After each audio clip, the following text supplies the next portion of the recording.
kabar? Hari ini saya mau menyapa Anda dengan 3 sapaannya. Panjang sekali, enggak panjang. Pertama adalah salam damai sejahtera, yaitu di mana hati kita ada damai karena Tuhan ya. Punya Tuhan kok nggak ada damai ya. Kemudian salam lestari, artinya kita berdamai dengan alam semesta. Dan salam sehat, yuk kita hidup di dalam kesehatan yang kita upayakan. Apa tadi 3 hal itu? Salam damai sejahtera, salam lestari, salam sehat.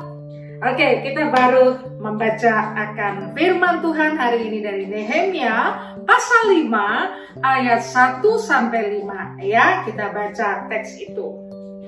Demikian firman Tuhan Nehemia 5 1 sampai 5. Maka terdengarlah keluhan yang keras dari rakyat dan juga dari pihak para istri terhadap sesama orang Yahudi. Ada yang berteriak, anak laki-laki dan perempuan kami banyak dan kami harus mendapat gandum supaya kami dapat makan dan hidup. Dan ada yang berteriak, ladang dan kebun anggur dan rumah kami gadaikan untuk mendapat gandum pada waktu kelaparan. Kasihan ya. Kemudian ayat 4 juga ada yang berteriak, kami harus meminjam uang dan membayar pajak yang dikenakan raja atas ladang dan kebun anggur kami. Sekarang walaupun kami ini saudara sedaging dengan saudara-saudara sebangsa kami dan anak-anak kami sama dengan anak-anak mereka, namun kami terpaksa membiarkan anak lelaki dan anak perempuan kami menjadi budak, dan sudah berapa anak perempuan kami harus membiarkan diri dimiliki orang. Kami tidak dapat berbuat apa-apa karena ladang dan kebun anggur kami sudah di tangan orang lain. Saudara yang dikasihi Tuhan, ini adalah situasi bangsa Israel ketika ada di dalam perjalanan Nehemia ya. Bagaimana Nehemia untuk membawa mereka kembali dari pembuangan. Dan yang dikasih Tuhan, kok kacau begitu ya, sampai menjual atau anak-anaknya menjadi budak dari saudara sebangsanya. Mereka nggak punya gandum lagi atau susah bayar pajak. Mereka juga kekurangan, ada dalam situasi ekonomi yang memprihatinkan. Oleh karena itu tema hari ini adalah kekacauan terjadi ketika Tuhan tidak hadir. Apa? Kekacauan terjadi ketika Tuhan tidak hadir. Dan yang dikasihi Tuhan, bahwa hidup kita paling ngeri jikalau terjadi kekacauan ya. Bukan kita nggak mau ada tantangan, tetapi ketika pencobaan 1 belum selesai, ada pencobaan kedua. Belum lagi kedua selesai, ada yang ketiga. Wah saudara, saya juga pernah ngalamin itu ya. Waduh Tuhan, bagaimana ini ya. Tetapi harus di dalam situasi seperti itu mencari pimpinan Tuhan.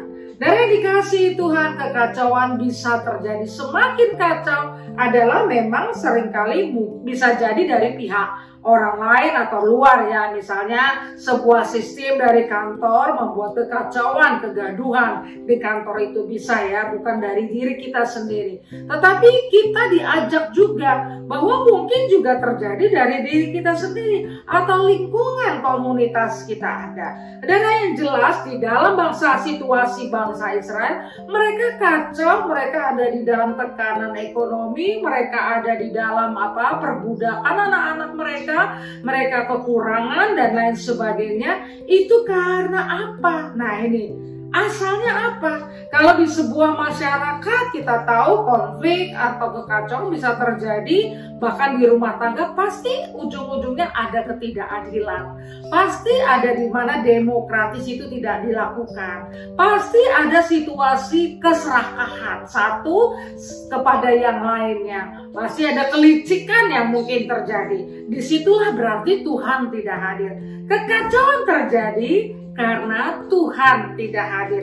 Lalu kalau kekacauan itu sudah terjadi dalam kehidupan bangsa Israel, apa yang dilakukan? Nah, pada waktu itu pun Nehemia marah karena mereka mengeluh terus. Saudara yang dikasihi Tuhan, di dalam perenungan saya ketika kekacauan hidup itu terjadi, yaitu kita berdiam diri ya. Kita melihat akan kehidupan kita secara pribadi di hadapan Tuhan. Kalau sudah beres dengan Tuhan, itu hampir sebenarnya 75%. Loh, kalau saya mau persen-persenan ya.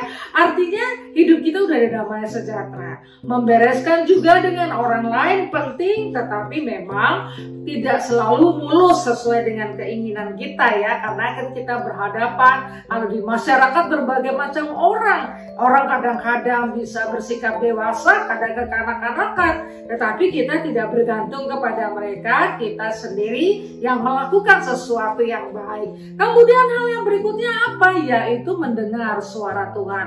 Nehemia mengingatkan mereka, pada saat itu terjadi kekacauan, mereka semakin ekonomi, menggadaikan ladang mereka, pajak mereka nggak bisa bayar, anak-anak dalam perbudakan.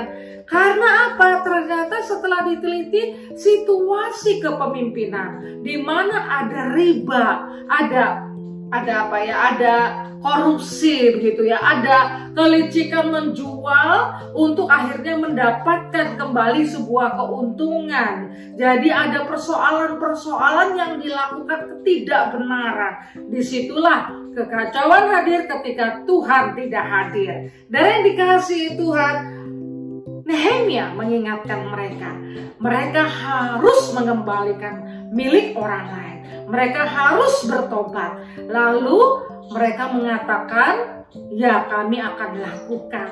Dan yang dikasihi Tuhan, ketika kita kekacauan terjadi, kita berdiam diri. Kita recek hidup kita dengan Tuhan, kita recek hidup kita dengan sesama. Kita mendengar suara Tuhan melalui firman Tuhan seperti ini saat teduh bersama, melalui hamba-hamba Tuhan, melalui orang-orang yang cinta Tuhan, yang kita lihat hidupnya benar-benar cinta Tuhan. Kita minta nasihat kepada mereka supaya kita semakin keluar dari kekacauan hidup. Ketika itu kita juga mulai mendengar, kita melangkah lagi dengan baik, dan kita tahu ketika kita hormat kepada Tuhan, maka Tuhan akan menolong kita. Dan yang dikasihi Tuhan, mari kita melepaskan dari kekacauan hidup dengan menghadirkan Tuhan. Poin utamanya, hadirkan Tuhan dan firman-Nya.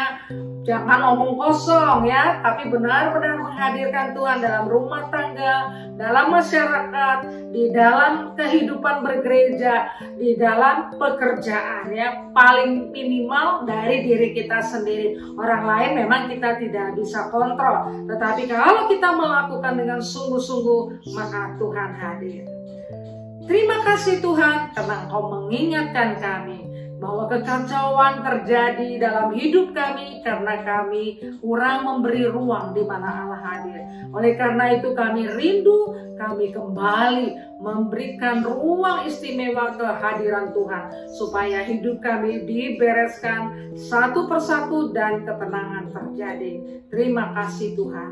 Amin. Salam damai sejahtera, salam lestari, salam sehat. Tuhan memberkati ya.